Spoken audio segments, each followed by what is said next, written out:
प्रणाम दोस्तों, आपके साथ मैं हूं शाजिया निसार और मेरे साथ है मेरी सहयोगी मृदुल। रिपब्लिक भारत की बस का कारवां लगातार आगे बढ़ता जा रहा है। आज हम पहुंच चुके हैं चूड़ी नगरी फिरोजाबाद, लेकिन कल हम थे ताज नगरी आगरा में। और आगरा का सियासी गणित क्या कहता है, इस पर हम चर्चा करेंगे। बिल्कुल, देखिए आगरा की सियासी गणित को समझने से पहले आप आगरा को देखिए कितना महत्वपूर्ण है, क्योंकि देश की राजधानी दिल्ली है और लखनऊ दोनों के बीच में आगरा पड़ता है। और यहाँ की सीटों का सबसे पहले हम जिक्र करना चाहेंगे।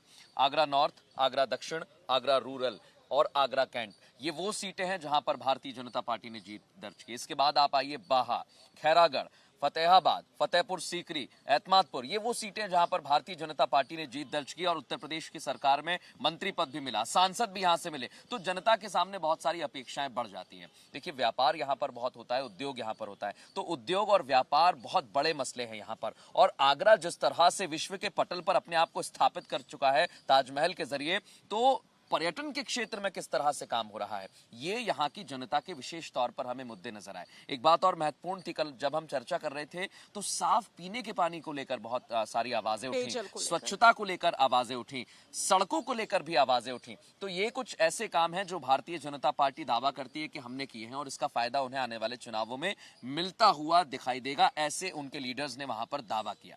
लेकिन हाँ, अगर आप समाजवादी पार्टी और बहुजन समाज पार्टी को इसमें रखेंगे तो बहुत महत्वपूर्ण यहां का मुकाबला हमें देखने को मिलेगा शाजिया, क्योंकि देखिए दलितों की राजधानी के तौर पर भी आगरा को देखा जाता है और बहुजन समाज पार्टी ने यहां पर लंबे समय से जीत दर्ज की। 2012 में भी, क्योंकि हमने देखा कि बहुजन समाज पार्टी को यहां पर जीत दर्ज करने का मौका मिला, लेकिन 2017 में बीजेपी ने सुपड़ा साफ कर दिया था।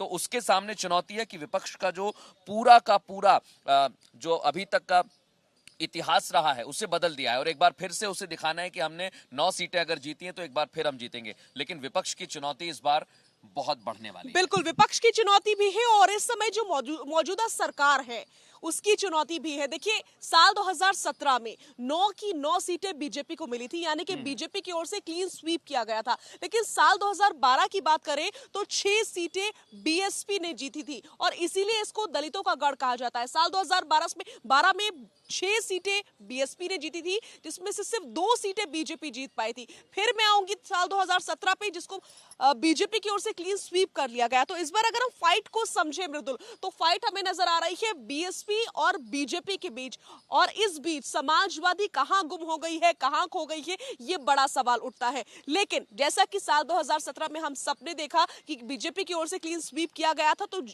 जो दलितों का गढ़ है आगरा, तो दलित बहुजन समाज पार्टी के पास क्यों नहीं जा रहे, जबकि वो तो मसीहा होने का दावा करती है। मायावती तो कहते हैं कि हमने जो कुछ किया आज तक, सब कुछ हमने दलितों के लिए किया है और हम ही उनके मसीहा है, हम ही उनके लिए सब कुछ करते आए, हम ही उनके लिए हर समय खड़े रहते हैं। और दूसरी पार्टियों पे वो आरोप भी लगाती है कि वो दलितों के साथ अन्याय करते हैं। तो यदि मायावती इतने कॉन्फिडेंस में है, उनको लगता है कि उन्होंने इतना कुछ किया है, तो साल 2017 में ऐसा क्या हो गया कि दलितों ने बीजेपी को चुना था, ये बड़ा सवाल है।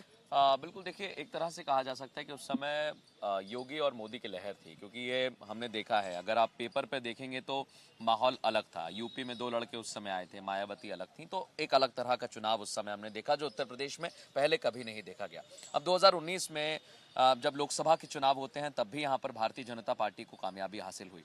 लेकिन अब हम आ जाते हैं 2022 में, किस तरह का माहौल रहने वाला है। देखिए शाजिया, 2 चीज़ें आपने यहाँ पर मैंशन की अपनी बात में, कि बहुजन समाज पार्टी का गढ़ है और बहुजन समाज पार्टी बीजेपी के साथ टक्कर में है। लेकिन हम समाजवादी पार्टी को भी यहाँ से नकार नहीं सकते हैं, क्योंकि समाजवादी पार्टी बहुत हद तक यहाँ पर अपना मैदान अभी बना चुकी है। उसका बड़ा कारण ये है कि मायावती जो है वो दूर हैं और जितने कैंडिडेट मायावती को मिलने चाहिए, जितने मजबूत कैंडिडेट्स यहाँ पर मिलने चाहिए, प्रत्याशी मिलने चाहिए, उतने यहाँ पर मायावती को मिलते नजर नहीं आ रहे। हो सकता है कि आने वाले वक्त में, आने वाले महीनों में थोड़ी सी रणनीति में वो बदलाव करें और यहाँ पर कुछ अलग पृष्ठभूमि हमें देखने को मिले। लेकिन अभी तक की स्थिति जो है, भारतीय जनता पार्टी और समाजवादी पार्टी के बीच में कड़ा मुकाबला यहाँ पर नजर आ रहा है।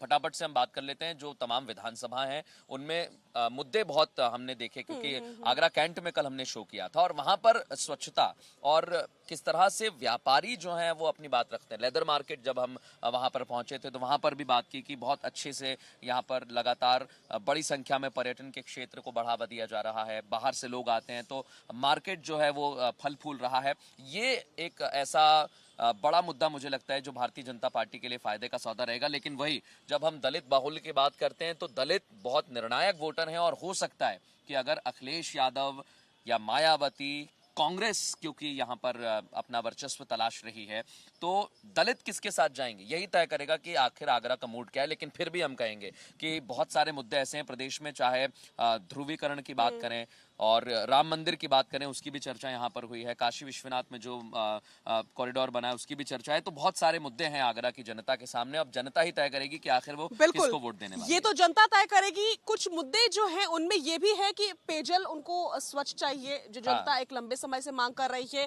सरकार की ओर से दावा तो किया जा रहा है, कल भी मंत्री जी ने दावा किया, लेकिन जनता वहां पर संतुष्ट नजर नहीं आ रही थी। तात संरक्षण का भी एक मुद्दा था। इसके अलावा रोजगार का जो हमेशा मुद्दा होता है वो आज भी मुख्य मुद्दों में से एक रहा, जो हमने देखा आगरा में। इसके अलावा जो लोगों की जो युवाओं की शिक्षा का मुद्दा है ये भी रहा, प्लेसमेंट्स का मुद्दा रहा। तो ये तमाम वो मुद्दे हैं जो कि आगरा की जनता के हैं और वो चाहती है कि इस पर काम होना चाहिए, इन पर उनको कुछ मिलना चाहिए। हालांकि तीनों ही पार्टियां विकास का मुद्दा उठा रही है और ये कह रही है कि हम विकास के मुद्दे पर वोट मांगना चाहते हैं और मांग रहे हैं। लेकिन बड़ा सवाल मैं फिर कहूंगी आज कि विकास के मुद्दे को लेकर के जनता किस पर विश्वास करती है और किसको वोट देती है, ये तो आने वाला इलेक्शन ही बताएगा और उसके रिजल्ट्स ही बताएंगे। बिल्कुल, और इसमें कोई दो राय नहीं है। इसलिए हम कह रहे हैं कि अभी ये सिर्फ हमारे आकलन है।